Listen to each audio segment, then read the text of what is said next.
হাদির হ্যালো, খুনি কি বলছে আপনারা শুনুন। আমি এই সেই ফয়সাল, সে আবার আসলাম হাদির খুনি। এখন আপনাদেরকে। ভিডিও নাম্বার 3 ফেসবুকে সে কি আমার কথা কিছু বলে কথা শেয়ার কথাগুলো করার শুনুন। ছিল। এই হলো হাদির খুনি। আমি ফেসবুকে ভিডিও দেওয়ার পর দেখলাম যে অনেকেই অনেক প্রশ্ন করছেন, নানা ধরনের মন্তব্য করছেন, আমার কথা হয়তো বিশ্বাস করছেন না। অনেকের একটা প্রশ্ন ছিল যে আসলে আমি দেশে আছি বা আসলে দুবাই যাইনি।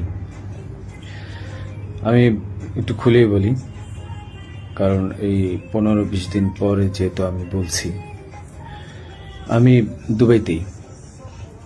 দুবাইয়ের শারজাতে আছি। এখন আমি দুবাই আসলাম কিভাবে সেটাও বলি। আমার একটা ক্লোজ ছোট ভাই আছে, খুব কাছের। তার নাম হচ্ছে কাউসার মোল্লা, তার বাবার নাম হচ্ছে ইয়াসিন মোল্লা।